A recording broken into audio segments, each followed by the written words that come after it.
Madam President, I rise today to address an issue that The Senate isn't a quorum call? I'd ask that the quorum call be vitiated. Without objection. Thank you, Madam President. I rise today to bring awareness to and to discuss the obligation that we have to never forget what is happening to way too many Native American women in this country.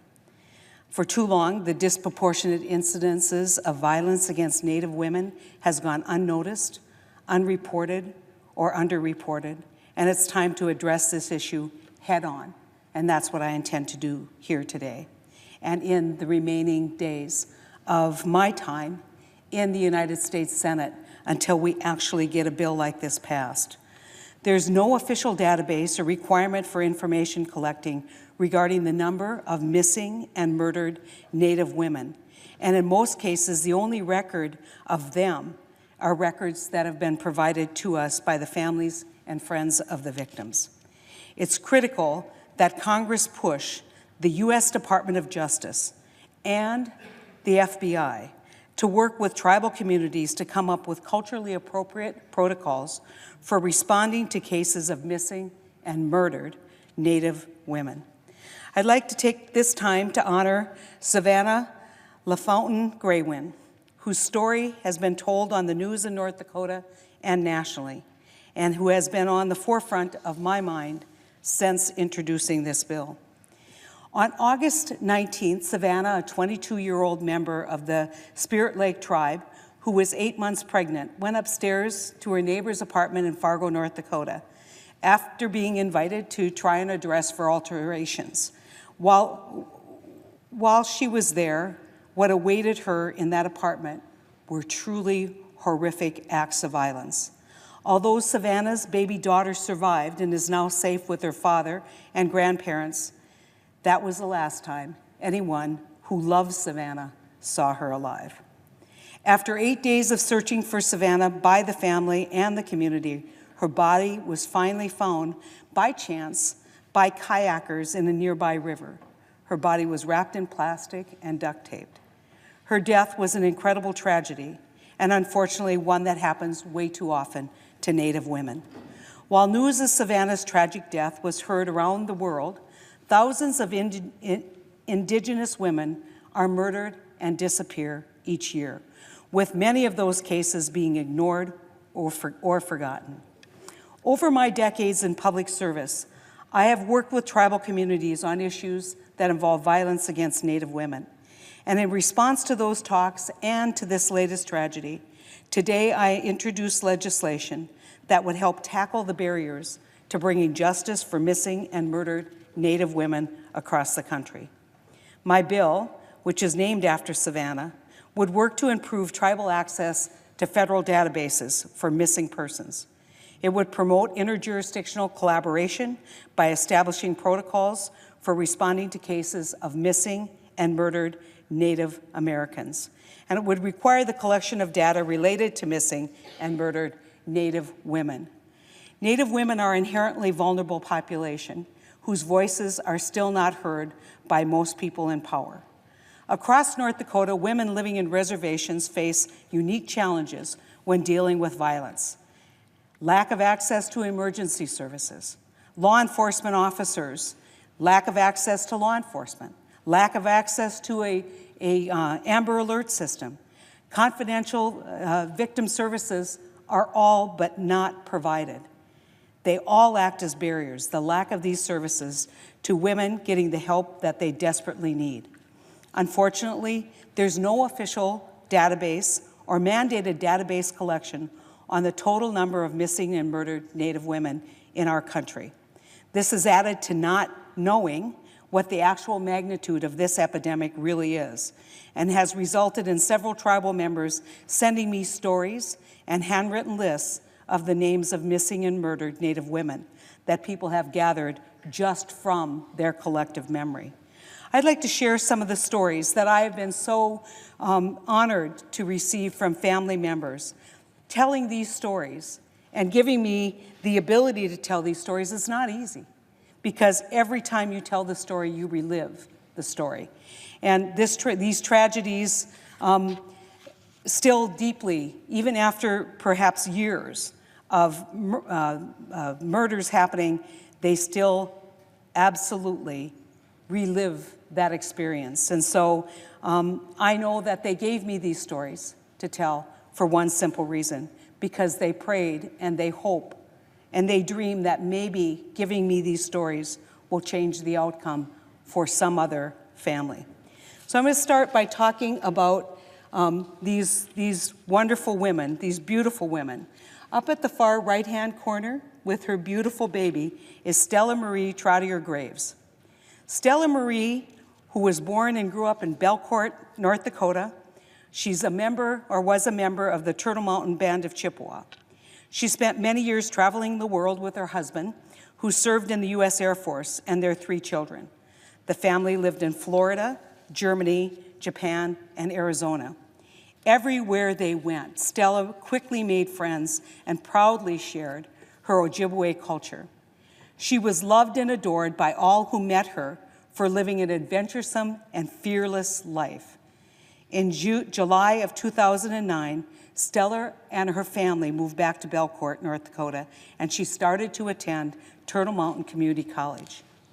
On September 16, 2010, Stella and her cousin were at the local bar when she decided to stay behind with other people they knew.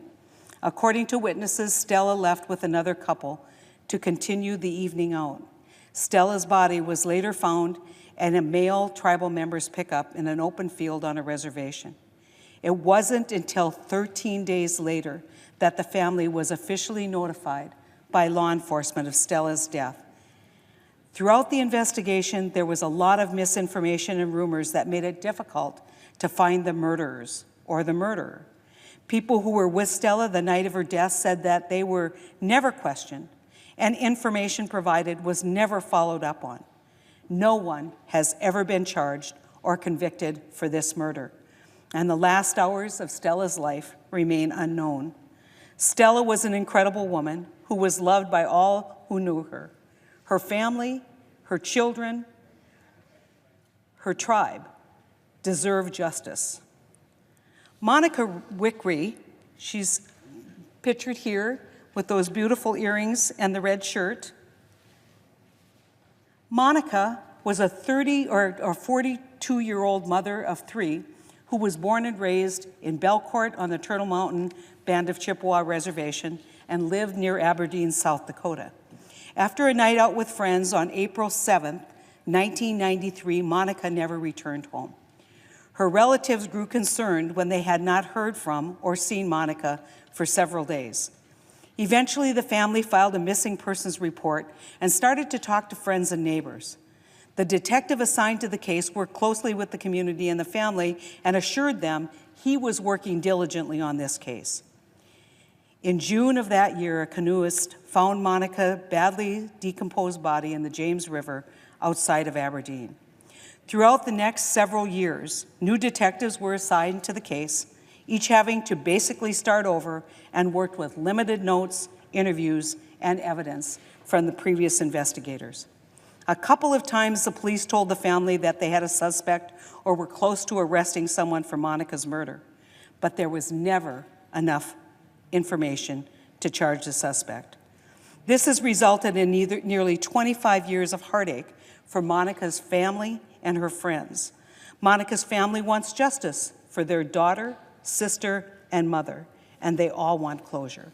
Although the case is no longer active, the family continues to bring awareness about Monika's case and hope that someone will come forward with information that will, in fact, help solve it. Monika Lisa Two Eagle, she's the woman in the dark hair with the floral print shirt. Monika Lisa was a member of the Rosebud Sioux tribe and one of 14 children. She was kind, caring, and athletic.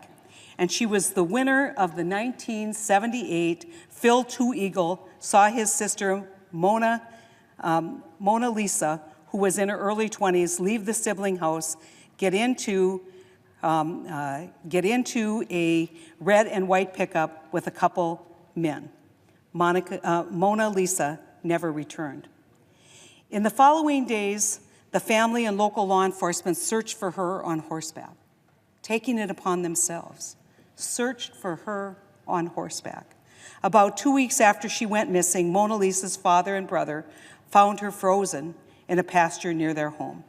She had been beaten, possibly raped, and left alone in a blizzard. Rumors ran wild as family and law enforcement tried to solve the crime, but even to this day, no one was ever convicted or even charged. And the two men who were last seen with Mona Lisa all those years ago, they're still running free while the family lives every day with the lack of justice. Dakota Ray Renville, the woman in the black and white photo, she's the last victim I want to talk about. And finally, I want to thank her family who are here today, who have honored me and trusted me with her memory. I want to help them understand how grateful I am, but I also want them to know that sharing her story will help raise awareness about the crimes of missing and murdered Indigenous people. Lakota was a member of the Sisseton and Wahpeton Dakota bands of North and South Dakota, who, despite being shy and reserved, had a solid group of friends who supported her and even helped her excel in school. After graduation, Lakota spent time taking care of her family, especially her nieces and nephews. In 2005, Lakota met a man online and unexpectedly relocated to Missouri, unbeknownst to her family. With most details still unknown 12 years later, the family is left with more questions than answers. What they do know is that she was forced into sex trafficking and manipulated against her will. In October of 2005, Lakota's family was called and told that her body was found badly beaten, wrapped in carpet padding and a blanket in an open gravel pit in Missouri. Local investigators brought in and subsequently let go dozens of suspects and have to this day not brought her murderer to justice. Lakota was never given a chance to become a mother or pursue that bright future that surely laid ahead of her. She was robbed of a life she had yet to experience, a life that was certain to be filled with love from her family and deep appreciation from her family. These are not isolated cases. This goes on every day in America. I want to make a point that how discouraging it is so many times when you see events unfolding where maybe a young girl goes missing in a Caribbean island and the world is turned upside down looking for her. Or where we hear a story where someone who comes from maybe a more affluent and wealthy family goes missing and we turn over every stone to find him. But yet that's not the story for very many Indigenous women. So when you look at the importance of what we do today, probably the most important thing we can do is tell these stories. And from telling these stories, have an opportunity to really change.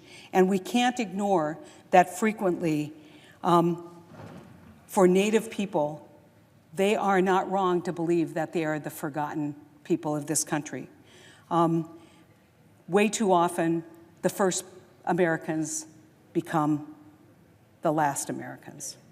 So under Savanna's Act, the Attorney General, in cooperation with the Secretary of Interior, must consult with the tribes on how to improve tribal access to federal criminal information databases, such as the National Crime Information Center and the National Missing and Unidentified Persons System. We need to ensure that tribal law enforcement has up-to-date information on missing Native women and better communication, in fact, essential, better communication with federal, state, and local law enforcement agencies and tribal law enforcement agencies, so cases like the ones you heard of today don't go unnoticed or uninvestigated. Jurisdictional issues are a huge barrier in Indian country to responding to and prosecuting crimes committed on tribal lands, and standardized protocols must be established in order to get a quicker response to Native women going missing. The complexity of jurisdiction on tribal land can slow down an investigation, but it's not an excuse. It can waste crucial time at the beginning of an investigation or a case, but it's not an excuse. If we do not act rapidly, we know we lose precious time to prevent homicides and to bring a woman safely home and help apprehend the perpetrators. One case study done alone in the National Institute of Justice, 97% of Native women experience violence by a non-Native perpetrator. This number emphasizes what I have long said. Historic trauma is a major factor in violence against Native women, and perpetrators feel that tribal land gives them a free pass from the law. This can no longer be tolerated, and jurisdictional issues must be addressed. It cannot be the excuse for inaction. Although we don't know the total number of missing and murdered Native women, it's clear from all the stories that the statistics that we do have, the rates at which Native American women experience violence is intrinsically related to the likelihood of them going missing, being murdered, and forced into sex trafficking. Here is just some of the statistics collected by the National Institute of Justice, the Government Accountability Office, and the Center for Disease Control and Prevention regarding violence against Native women. In 2016, 5,712 cases of missing Native women were reported to the National Crime Information Center. 125 of those cases were in my state of North Dakota alone. On some reservations, Native women are murdered at more than 10 times the national average. I want to repeat that. On some reservations, Native women are murdered at more than 10 times the national average. American Indians and Alaska Natives are 2 times more likely to experience rape or sexual assault compared to all other races. In 2010, it was found by the U.S. attorneys that we found that the U.S. attorneys declined to prosecute nearly 52% of violent crime that occurred in Indian country. Homicide is the 3rd leading cause of death among American Indians and Alaska Native women between 10 and 24 years old. These high rates of violence include domestic violence, sexual assault, and human trafficking, and they must stop. We must work together to combat domestic violence and human trafficking in Indian country. Just last week, the Indian Affairs Committee held a hearing to discuss the lack of services provided for Indian country regarding the horrific acts of violence and human trafficking of Native women. Just yesterday, while questioning one of the officials at the Department of Interior about the need to do training in human trafficking at our casinos, he simply said, "I thought you were going to ask me about Indian gaming." I quickly said, "I am asking you about Indian gaming," because all of this works together.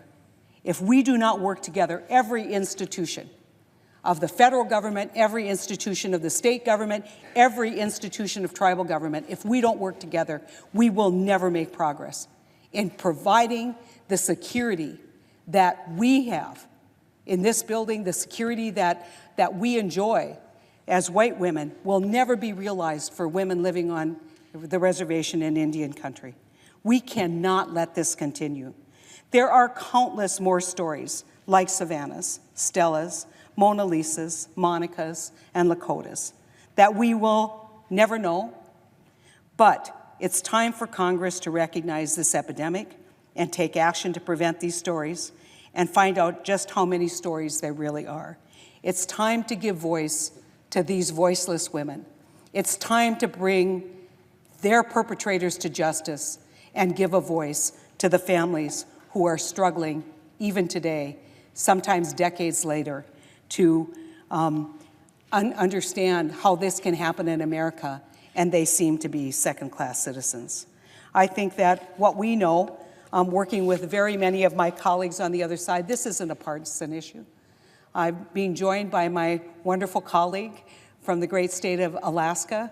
I think the first time we ever met, this was the topic of conversation, was security for Indian children, security for Indian women, and Alaska Native women.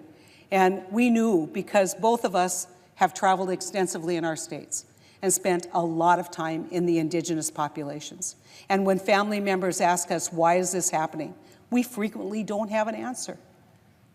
I know that in my state, jurisdictional issues provide some barriers to actually getting this done, but that's an excuse. We need to do better. And so with that, I want to yield the floor to my wonderful colleague from the great state of Alaska, who once again is joining me and leading her side of the aisle to bring attention to these issues.